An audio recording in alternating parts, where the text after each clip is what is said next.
Alright folks, it's been like 2 weeks we've been working on this, but I think we're almost done with it now. We've got the liner and everything laid. We got a few rocks in there, filled up the reservoir here, and we're about to turn the pump on for the first time and see how she does. I'm sure some of these rocks are going to come falling off the edge here, which is to be expected till we get the adhesive on it.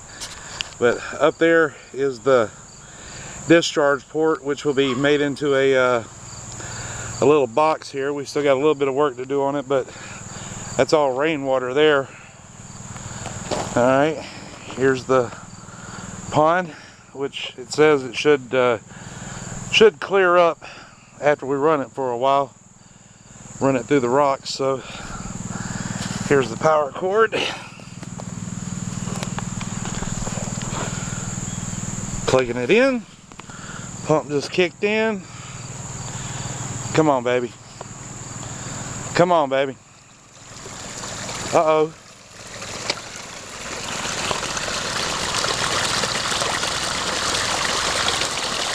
Uh-oh.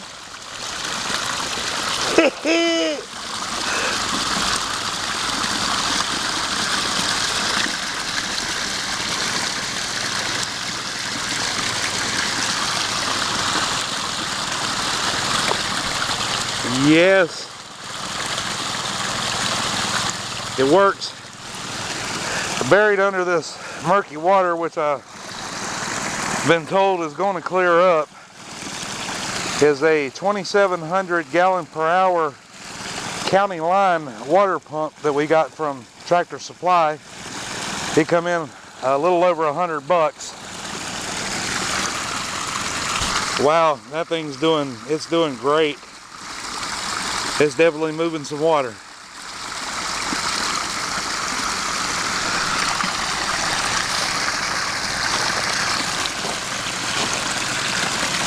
Once we landscape this, put the boxes and everything over it, this is going to be beautiful.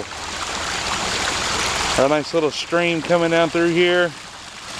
First waterfall, then into another waterfall, then a slight downgrade, and then finally just a little bitty waterfall at the bottom down here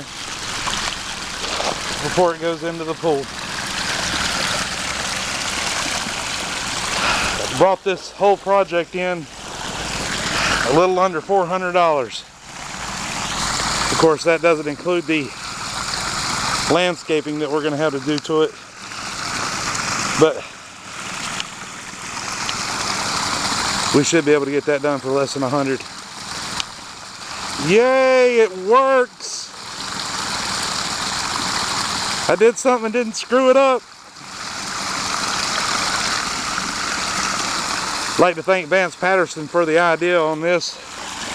He's got fountains or streams all over his yard, and I just thought they were absolutely beautiful. I was like, I have to have me one of those. And so here we are.